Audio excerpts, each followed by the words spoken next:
C plus plus के star pattern की series में आपका स्वागत है। आज की इस वीडियो में हम लोग स्टार पैटर्न का टाइप 1 देखेंगे, जो कि बहुत ही सिंपल है, जिसमें कि आपको एक रेक्टेंगल पैटर्न बनाना है और अगर हम चाहें तो इसमें स्क्वायर पैटर्न भी डिज़ाइन कर सकते हैं। देखिए, इस पैटर्न की खास बात क्या है कि इस पैटर्न में आप देख रहे होंगे कि इसमें आपको 4 रोज़ दिखाई दे रही हैं, ठीक है। और अगर कॉलम को देखा जाए तो 1 column, 2 column, 3 column, 4 column, 5 column, ठीक है। और आपको 5 कॉलम्स दिख रहे होंगे, ठीक है। यानी कि हर रो में आपको 5 स्टार बनाने हैं, ठीक है। यानी कि आपकी टोटल कितनी रोज़ हैं? 4 रोज़। और टोटल कितनी कॉलम है? 5 कॉलम्स। यानी कि हर 4 रो में आपको 5 स्टार प्रिंट कराने हैं, है ना। तो चलिए इसका प्रोग्राम देखते हैं कैसे बनेगा सी प्लस प्लस में। तो जैसा कि हम लोग जानते हैं कि सी या सी प्लस प्लस में जब भी हमें कोई प्रोग्राम बनाना होता है तो हमें कुछ हेडर फाइल इंक्लूड करानी होती हैं। तो क्योंकि यहाँ पर हम लोग सी प्लस प्लस की बात कर रहे हैं तो हमें सी प्लस प्लस की हेडर फाइल इंक्लूड करानी पड़ेगी। तो hash include IO stream, input output stream header file को इंक्लूड कराना होगा आपको, ठीक है।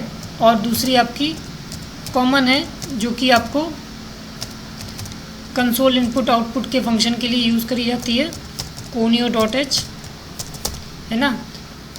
यहाँ पर void मेन कर लिया आपने। अगर यहाँ पर इंट मेन करते हैं तो आपको लास्ट में रिटर्न का स्टेटमेंट देना होगा, ठीक है। तो अब आपको यहाँ पर नेस्टेड लूप की ज़रूरत पड़ने वाली है। तो यहाँ पे आपने 2 वेरिएबल्स डिक्लेयर कर लिए, क्लियर स्क्रीन फंक्शन का यूज़ कर लिया ताकि आपका जो प्रीवियस आउटपुट है वो क्लियर हो जाए। फिर आप कोई भी लूप लगा सकते हैं, वाइल लूप लगा सकते हैं, डू वाइल लूप लगा सकते हैं, या फिर आप फॉर लूप लगा सकते हैं। हम यहाँ पर सिंपल यूज़र फ्रेंडली लूप कहलाता है फॉर लूप, वही यूज़ करने वाले हैं, नेस्टेड। तो हमने क्या किया, आई की वैल्यू 1 से इनिशियलाइज कर ली। अच्छा, अब हमें कितनी रोज़ करनी थी? हमें सपोज़ यहाँ पर 4 रो करनी है, ठीक है। तो हमने अगर लेस देन 4 कर देंगे तो ये हमारी 3 पे रुक जाएगा।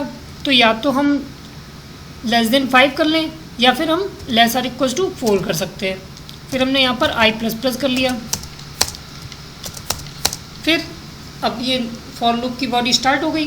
फिर इसी के तुरंत बाद हमने एक और फॉर लूप स्टार्ट कर दिया, यानी कि ये आपका नेस्टेड लूप हो गया। एक लूप के अंदर दूसरा लूप, यानी कि एक लूप एंड नहीं हो पाया था कि उसके अंदर एक दूसरा लूप आ गया, तो इसको हम लोग बोलते हैं नेस्टेड लूप, ठीक है।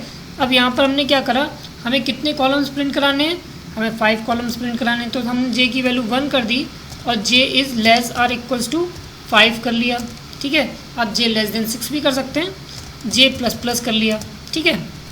अच्छा, फिर अब यहाँ पर आपको प्रिंट कराना है, क्योंकि ये रिस्पॉन्सिबल है स्टार प्रिंट करने के लिए। तो यहाँ पे अपना डबल इन्वर्टेड कॉमा के अंदर स्टार लिख दिया और सी आउट का स्टेटमेंट लिख दिया, ठीक है। फिर यहाँ पर आप एक और सी आउट लिखेंगे, ठीक है। चाहे तो आप यहाँ पर डायरेक्ट एंड-एल यूज़ कर लें, क्योंकि सी प्लस प्लस में एंड-एल चलता है ना। या फिर आप बैकस्लैश एन का भी यूज़ कर सकते हैं डबल इन्वर्टेड कॉमा के अंदर, ठीक है।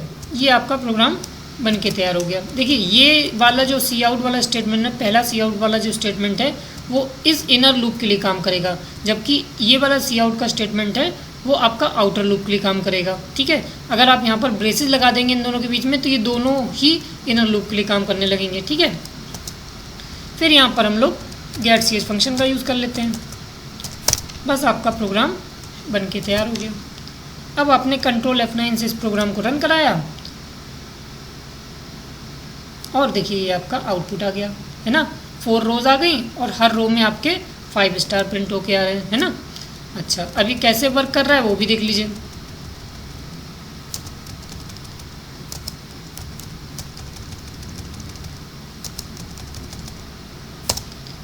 F7 चलाते हैं ताकि लाइन वाइज लाइन एग्जीक्यूट हो जाए, है ना। प्रोग्राम का एग्जीक्यूशन देखिए मेन से स्टार्ट हुआ, फिर क्लियर स्क्रीन पे गया। अभी ये क्लियर स्क्रीन नहीं किया इसलिए प्रीवियस आउटपुट दिखा रहा है। जैसे ये स्टेटमेंट एग्जीक्यूट हो जाएगा वैसे ही आपकी स्क्रीन पे जो भी पिछला आउटपुट रहेगा वो क्लियर हो चुका होगा। देखिए क्लियर हो गई स्क्रीन, है ना। फिर आई की वैल्यू कहाँ से स्टार्ट हो रही है? 1 से स्टार्ट हो रही है।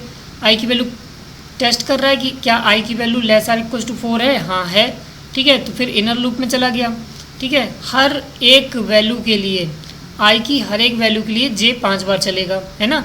जितनी बार उसकी कंडीशन ट्रू मिलेगी आई की, उतनी बार वो इनर लूप में चला जाएगा। फिर इनर लूप से तभी बाहर आएगा जब इनर लूप की कंडीशन फॉल्स हो जाएगी, है ना। तो अब जे की वैल्यू 1 से स्टार्ट हो रही है, तो 1 is less or equal to 5, है ना, और एक एक का इंक्रीमेंट हो रहा है, तो ये यानी कि ये 5 बार चलने वाला है। तो देखिए एक स्टार प्रिंट किया,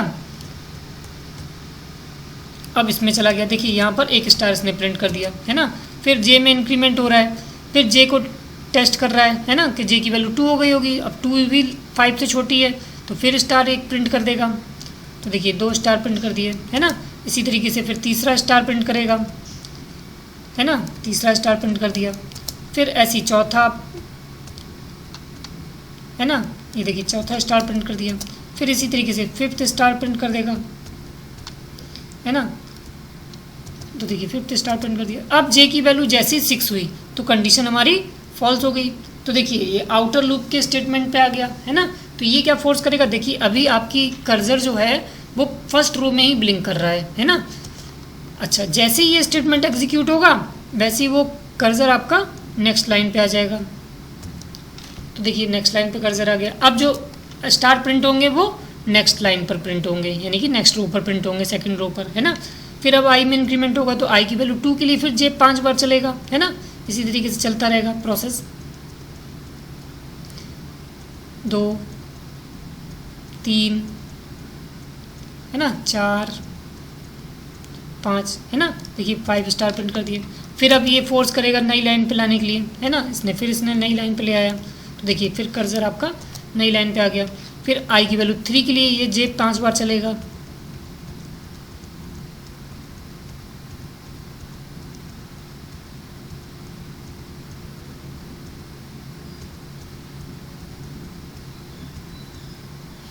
ठीक है। देखिए ये 5 स्टार प्रिंट कर लिए। फिर ये फोर्स करेगा नई लाइन पर, तो इस तरीके से फिर आई की वैल्यू 4 के लिए चलेगा ये,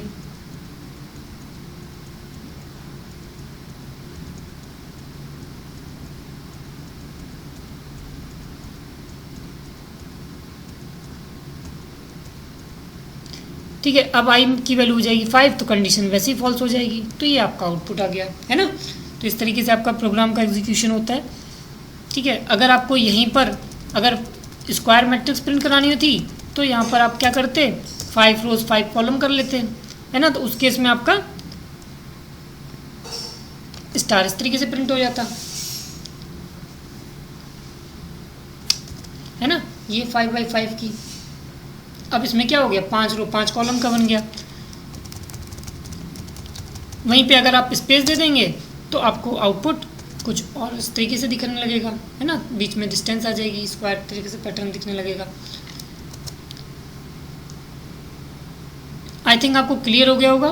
अगर आपको फिर भी कोई डाउट है तो आप हमें कमेंट्स बॉक्स में लिख सकते हैं। अगर आपको ये वीडियो अच्छा लगा हो तो इसे लाइक करें, शेयर करें, और अगर आपने हमारे चैनल को अभी तक सब्सक्राइब नहीं किया है तो इसे सब्सक्राइब करें, और हाँ, बेल आइकन पे क्लिक करना ना भूलें ताकि आपको नेक्स्ट वीडियो की नोटिफिकेशन सबसे पहले मिल सके।